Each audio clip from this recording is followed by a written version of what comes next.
মুখত যদি কলা দাগ পৰিছে, বলিৰেখা পৰিছে, চকুৰ গুৰিটো যদি কলা পৰি গৈছে, তেতিয়াহ'লে এই সমস্যা দূৰ কৰিবৰ কাৰণে আজি মই আপোনালোকলৈ লৈ আহিছোঁ খুব বঢ়িয়া এটা ক্ৰীম। এই ক্ৰীমটোৱে আপোনালোকৰ এই সমস্যাবোৰ দূৰ কৰিবলৈ বহুত বেছিকৈ সহায় কৰিব। হাই ফ্ৰেণ্ডছ, আপোনালোক সকলোকে মোৰ অসমীয়া সঁচাই চেনেলৰ নতুন এটা ভিডিঅ'ৰ মাজলৈ স্বাগতম জনালোঁ। আশা ৰাখিছোঁ আপোনালোক সকলো ভালে আছে। আজি মই আপোনালোকলৈ লৈ আহিছোঁ মুখৰ কলা দাগ দূৰ কৰিবৰ কাৰণে খুব বঢ়িয়া এটা ক্ৰীম। এই ক্ৰীমটোত প্ৰচুৰ পৰিমাণে ভিটামিন চি আছে। ভিটামিন চি আমাৰ মুখৰ কলা দাগ দূৰ কৰিবলৈ বহুত বেছিকৈ সহায় কৰে। ইমানেই নহয়, এই ক্ৰীমটোৱে আমাৰ স্কিনখনৰ কোচ খাই যোৱা সমস্যা, বলিৰেখা, ওলমি যোৱা সমস্যা দূৰ কৰিবলৈ বহুত বেছিকৈ সহায় কৰিব আৰু লগতে আমাৰ স্কিনৰ কলাজেন প্ৰটিনটো বঢ়াবলৈ বহুত বেছিকৈ সহায় কৰিব। কলাজেন প্ৰটিনটো এনেকুৱা এটা বস্তু যিটোৱে আমাৰ স্কিনখন য়ং কৰি ৰাখিবলৈ, ডেকা কৰি ৰাখিবলৈ বহুত বেছিকৈ সহায় কৰে। বয়স বাঢ়ি অহাৰ লগে লগে আমাৰ স্কিনৰ কলাজেন প্ৰটিনটো কমিবলৈ আৰম্ভ কৰে আৰু যেতিয়াই আমাৰ স্কিনৰ কলাজেন প্ৰটিনটো কমি যায়, তেতিয়া আমাৰ স্কিনখন লুজ হৈ ওলমি যায়, কোচ খাই যায়, বলিৰেখা পৰে। সেই কলাজেন প্ৰটিনটো বঢ়াবলৈ এই ক্ৰীমটোৱে সহায় কৰিব আৰু এই ক্ৰীমটোৱে আমাৰ স্কিনখন বগা, উজ্জ্বল আৰু গ্ল' কৰি ৰাখিবলৈ বহুত বেছিকৈ সহায় কৰিব। বয়স বাঢ়ি আহিলেও আমাৰ স্কিনখন বেছি বয়সীয়াল যেন নেদেখিব। এতিয়া মই আপোনালোকক এই ক্ৰীমটো কেনেধৰণে বনালোঁ তাৰ প্ৰক্ৰিয়াটো দেখুৱাম আৰু দেখুৱাৰ আগতে আপোনালোকলৈ এটা ৰিকুৱেষ্ট আছিলে। আপোনালোকে যদি মোৰ এই ভিডিঅ'টো ভাল পায়, মোৰ ভিডিঅ'টোত এটা লাইক কৰি দিব আৰু এতিয়ালৈকে যদি মোৰ অসমীয়া হাউচৱাইফ চেনেলটো আপোনালোকে ছাবস্ক্ৰাইব কৰি লোৱাই নাই, তেতিয়াহ'লে সোনকালে ছাবস্ক্ৰাইব কৰি ল'ব।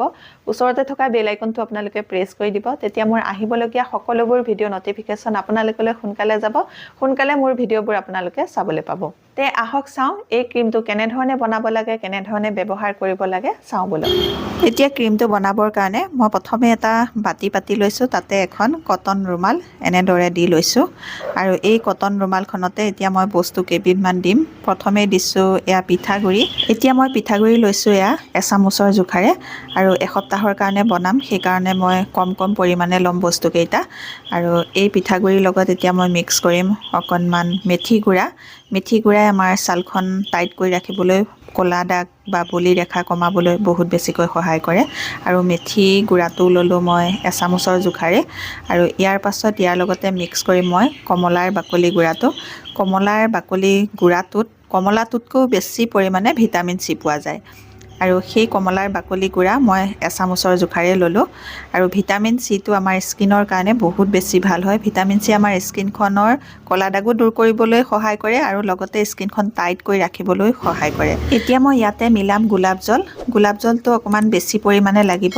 যদি আপোনালোকৰ ঘৰত গোলাপ জল নাই, তেতিয়াহ'লে আপোনালোকে ফিল্টাৰৰ পানীকে মিক্স কৰিব পাৰিব। পানী বা গোলাপ জল মিলাওঁতে আপোনালোকে চাব যাতে বেছিও নহয়, কমো নহয়, খুব ভালকৈ এই গুড়াখিনি এই গোলাপ জল বা পানীত ডুব গৈ থাকে, তেনেকুৱা জোখতে আপোনালোকে এই পানীখিনি বা গোলাপ জল দিব। এতিয়া অকণমান কম হৈ গৈছে আৰু এইটো গোলাপ জল দিয়া বা পানী দিয়াৰ লগে লগে ফুলিও যায় অলপ, সেইকাৰণে অকণমান বেছি পৰিমাণে লগা হয়। এতিয়া মই আৰু 4-5 চামুচমান এয়া দি ল'লোঁ। দি লোৱাৰ পাছত এয়া খুব ধুনীয়াকৈ তিতিও গ'ল আৰু সেই গোলাপ জলৰ পানীতে ডুব গৈ আছে। এতিয়া মই ইয়াতে দিবলৈ আনিছোঁ নিম পাতৰ গুড়া। নিম পাতৰ গুড়াটো অকণমান নামমাত্ৰহে দিম মই। এয়া নিম পাতৰ গুড়া অকণমান ইয়াৰ ওপৰতে দি লৈছোঁ। দি পেলাই ভালকৈ মিক্স কৰি লৈছোঁ। বৰ্তমান যিহেতু গৰম দিন আহিবলৈ ধৰিছে, গৰম দিনত আমাৰ ছালবোৰ অকণমান খজুতি হয় বা ইনফেকশ্যন হোৱাৰ দৰে হয়, সেইকাৰণে সেই সমস্যা দূৰ কৰিবলৈ নিমে বহুত বেছিকৈ সহায় কৰে। আৰু নিমখিনি দিয়াৰ পাছত মই আধা ঘণ্টামান এনেকৈয়ে তিয়াই ৰাখিলোঁ। আধা ঘণ্টা তিয়াই ৰখাৰ পাছত এতিয়া মই টানি চেপি ইয়াৰ পৰা ৰসটো উলিয়াই ল'ম। খুব ধুনীয়াকৈ চেপি ৰসটো উলিয়াই লোৱাৰ পাছত এয়া 5-6 চামুচমানৰ জোখাৰে এয়া ৰসটো পাই গ'লোঁ। আৰু এই যিখিনি সীতা, এইখিনি আপোনালোকে মুখত লগাই ধুনীয়াকৈ স্ক্ৰাবাৰ হিচাপে ব্যৱহাৰ কৰিব পাৰে। আৰু এতিয়া মই ইয়াৰ লগতে কেইবিধমান বস্তু মিলাম। তাৰে প্ৰথমবিধ হৈছে এয়া vitamin E capsule. Vitamin E কেপচুলে আমাৰ ছালখন টাইট কৰি ৰাখিবলৈ, বয়সৰ বলিৰেখা দূৰ কৰিবলৈ বহুত বেছিকৈ সহায় কৰে।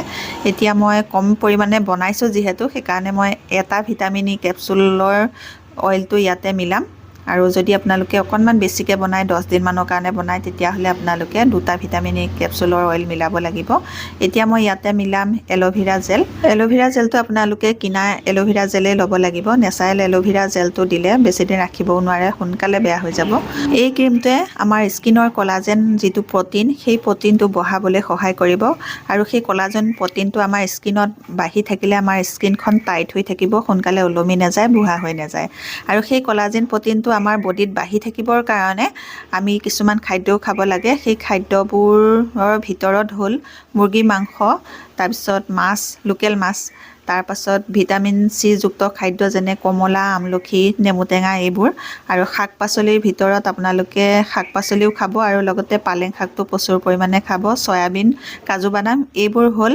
কলাজেন প্ৰ'টিন বঢ়োৱা খাদ্য এতিয়া মই ইয়াতে মিক্স কৰি ল'লোঁ এচামুচৰ জোখাৰে এলমণ্ড বাদাম তেলটো মিক্স কৰাৰ পাছত এতিয়া মই এয়া গ্লিচাৰিন মিক্স কৰিম গ্লিচাৰিনো মই এচামুচৰ জোখাৰে মিক্স কৰিম সৰু চামুচৰ এচামুচৰ জোখাৰে বহুতে জানিব বিচাৰে যে বৰ্তমান গৰম দিন আহিছে গ্লিচাৰিন লগাব পাৰিম নে নাই আপোনালোকে পাৰিব বেলেগ বস্তুৰ লগত মিক্স কৰি পাৰিব ডাইৰেক্ট নলগাব এতিয়া মই এই ক্ৰীমটো তৈয়াৰ কৰি ল'লোঁ তৈয়াৰ কৰি লোৱাৰ পাছত এটা এয়াৰটাইট কণ্টেইনাৰত ভৰাই ফ্ৰিজত ভৰাই থ'ম আপোনালোকেও এই ক্ৰীমটো বনাই ফ্ৰিজত ভৰাই থ'ব ফ্ৰিজৰ পৰা উলিয়াই ব্যৱহাৰ কৰিব আৰু এই ক্ৰীমটো এতিয়া কেনেকৈ ব্যৱহাৰ কৰিব লাগে তাৰ নিয়মটো মই আপোনালোকক ভিডিঅ'টো পিছলৈ দেখুৱাই দিছোঁ এতিয়া এই ক্ৰীমটো কেনেধৰণে তৈয়াৰ কৰিলোঁ আপোনালোকক দেখুৱালোঁ এতিয়া এই ক্ৰীমটো আপোনালোকে কেনেধৰণে ব্যৱহাৰ কৰিব লাগে তাৰ নিয়মটো দেখুৱাম আৰু ক্ৰীমটো লগোৱাৰ আগত প্ৰথমতে আপোনালোকে ভালকৈ স্কিনখন ক্লিন কৰি ল'ব লাগিব ক্লিন কৰিবলৈ হ'লে এতিয়া প্ৰথমতে গোলাপ জলেৰে ভালকৈ স্কিনখন ক্লিন কৰি ল'ম তাৰ কাৰণে এটুকুৰা কটনো লৈছোঁ এটুকুৰা কপাহ লৈছোঁ এই কপাহ টুকুৰাত অকণমান গোলাপ জল দি ল'ম দি লৈ মুখখনত ধুনীয়াকৈ মাছাজ কৰি ক্লিন কৰি ল'ম এনেকৈ এটুকুৰা কপাহত গোলাপ জল অকণমান লৈ স্কিনখন চাফা কৰিলে খুব ধুনীয়াকৈ স্কিনখন চাফা হৈ যাব তাৰ পাছত আপোনালোকে ক্ৰীমটো কেনেধৰণে লগাব সেইটো দেখুৱাইছোঁ এতিয়া মুখৰ পৰা ডিঙিলৈকে ভালকৈ মই স্কিনখন চাফা কৰি লৈছোঁ 1 মিনিট মাছাজ কৰি ক্লিন কৰি ল'লোঁ ক্লিন কৰি লোৱাৰ পাছত এখন ভিজা ৰুমাল লৈ এতিয়া মই মুখখন মচি পেলাম আপোনালোকে মচিও পেলাব পাৰে নহ'লে ঠাণ্ডা পানীৰে ভালকৈ মুখখন ধুই ল'ব পাৰে এইদৰে চাফা কৰি লোৱাৰ পাছত এই ক্ৰীমটো এতিয়া ব্যৱহাৰ কৰিম অকণমান ক্ৰীম লৈ মুখত ডট লগাই